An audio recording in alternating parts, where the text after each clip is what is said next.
আসসালামু আলাইকুম। আল কোরআনের আলোকে ইসলামিক জানা অজানায় আপনাদেরকে স্বাগতম। বন্ধুরা, আজকে আমরা এমন একটি গুরুত্বপূর্ণ বিষয় জানবো। বিষয়টি হলো প্রতারক বা বিশ্বাসঘাতক সম্পর্কে রাসূল সাল্লাল্লাহু আলাইহি ওয়াসাল্লাম যা বলেছেন।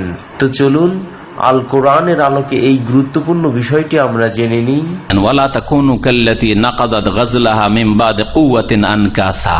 এখানে আল্লাহ পাক রব্বুল এই চুক্তি সম্পর্কে আরো একটু বিস্তারিত বোঝাচ্ছেন মানব জাতিকে যে ওই মহিলার মতো হইও না, যেই মহিলা সারাদিন বড় পরিশ্রম করে কষ্ট করে কি করত, চরখাই সুতা কাটত, সুতা পাক দিত, আর তারপরে সুতো তৈরি করার পরে সন্ধ্যাবেলা মাঝখান থেকে সুতোগুলিকে গোল করলো, গোলাকার, তারপরে কি করলো, ছিঁড়ে ফেললো বা কেটে ফেললো। সারাদিনের মেহনতকে কি করলো, বেকার করে দিল, ব্যর্থ হয়ে গেল, কোনো কাজে লাগলো না।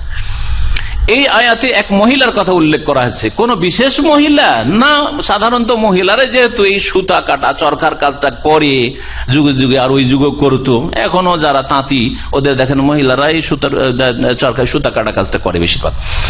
তো একদল বলছেন যে মক্কায় এক মহিলা ছিল, আর সেই মহিলা একটু বুদ্ধিতে একটু কম ছিল, যেটাকে আমাদের সাধারণ ভাষা বলে আধ পাগলি। সারাদিন ধরে চরখায় সুতা কাটতো, আর ওই সন্ধ্যাবেলা সুতাগুলিকে ছিঁড়ে ফেলতো। তো লাভটা কি হলো? ওই মহিলার মতো হইও না, মক্কায় যে মহিলা ছিল, বুঝতো না কিছু, এইরকম নির্বোধ তোমরা হইও না, যে শক্ত করলে তোমাদের চুক্তিকে, আল্লাহর নাম নিয়ে শপথ করে, আর তারপরে চুক্তি ভঙ্গ করে দিলে, আল্লাহর কসমকে ভঙ্গ করে দিলে, এরকম কাজ করিও না। আর কেউ কেউ বলছেন না না, এমনি যে কোনো মহিলার কথা বলা হয়েছে, আর যে কোনো মানুষের কথা বলা হয়েছে, যে সারাদিন ধরে মেহনত করে পরিশ্রম করে সুতা পাক দিল বা সুতা কাটলো, আর তারপরে সুতা মাঝখান থেকে ছিঁড়ে ফেললো বা কেটে ফেললো, এইরকম মহিলার মতো হয়ে না। ওয়ালা তাকুনু, তোমরা হয়ে যেও না কাল্লাতী, ওই মহিলার মতো, নাকাদাত গাজলাহা, যেই মহিলা তার সুতোগুলিকে ছিঁড়ে ফেলে বা কেটে ফেলে, মিন বাদি কুওয়াতিন আনকাসা, ছিন্ন ভিন্ন করে, আনকাস ছিন্ন ভিন্ন করে, মিন বাদি কুওয়াতিন, তা মজবুত করার পরে, পাক দেওয়ার পরে, সুতা পাকানোর পরে বড় মজবুত হয়ে গেছে সুতোটা, তারপরে ছিন্ন ভিন্ন করে ছিঁড়ে ফেলে, ওর মতো হয়ে যেও না। তাত্তাখিযুনা আইমানাকুম দাখালান বাইনাকুম, তোমাদের মাঝে তোমরা তোমাদের শপথকে ধোঁকাবাজি, প্রতারণা স্বরূপ তোমরা গ্রহণ করেছ। কসমকে ধোঁকা দেওয়ার জন্য ব্যবহার করা। আল্লাহর কসম করে বলছি ভাই 10,000 রিয়াল ধার দেন, এক সপ্তাহ পরে দিয়ে দো, আর আগে থেকে আপনার মনে শয়তানি ঢুকে আছে যে কসমটাকে ধোঁকাবাজির জন্য ব্যবহার করলাম, ধোঁকা দেওয়ার জন্য। আল্লাহর কসম করে বললে নেক মানুষ আছে, নামাজি মানুষ আছে, দিয়ে দিবে, সাথীর সঙ্গে বন্ধু মানুষও দিয়ে দিবে, টাকা নিয়ে দিলেন টান। আল্লাহ পাক সতর্ক করছেন এইরকম মুনাফিকি চরিত্র থেকে আর গাদ্দারি থেকে। গাদ্দার সম্পর্কে, বিশ্বাসঘাতক সম্পর্কে নবী করিম সাল্লাল্লাহু আলাইহি ওয়াসাল্লামের কঠোর বাণী উচ্চারণ হয়েছে হাদিসে।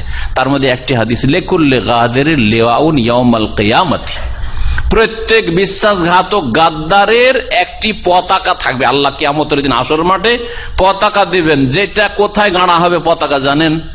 আলা ইস্তিহি, তার পাছায়, পাছাতে, এই পাঁচ হাতটা এখানে পুঁতে দেওয়া হবে, আর ঝান্ডা ঝুলবে, পতাকা ঝুলছে, সবাই দেখবে দূর থেকে, বলে হাজি কাদরা তো ফোলারিন, হাজি কাদরা তো ফোলারিন। সেই হাদিস, এই যে অমুক, এই যে গাদ্দারি করেছিল, এই বিশ্বাসঘাতকতা করেছিল, এই মুনাফিকি করেছিল, সেই জন্য চিহ্নিত করা হয়েছে আসরের মাঠ। এইভাবে অসংখ্য মানুষ, সুবহানাল্লাহ, কত মানুষ আদম থেকে শুরু করে আজ পর্যন্ত আর কিয়ামত পর্যন্ত তাদের সামনে অপমানিত হবে, আর আল্লাহর আযাব তো রয়েছেই। আল্লাহ পাক বলছেন তাত্তাখিযুনা আইমানাকুম, তোমাদের কসমকে তোমরা বানিয়ে ফেলেছো, দাখালান, ধোঁকাবাজি, প্রতারণার উপায়, বাইনাকুম, আপোষে তোমরা, আন তাকুনা উম্মাতুন হিয়া আরবা মিন উম্মাহ, এই জন্য যে একটি দল আর একটি দল থেকে সংখ্যাগরিষ্ঠ বা শক্তিশালী। আরবা মানে আজিয়াত, রেবা, রেবা সুদকে বলা হয়, কেন? সুদে বেশি নেওয়া হয়, 1000 রিয়াল দিয়ে 1100 রিয়াল নিলেন, এই জন্য রেবা বলা হয়।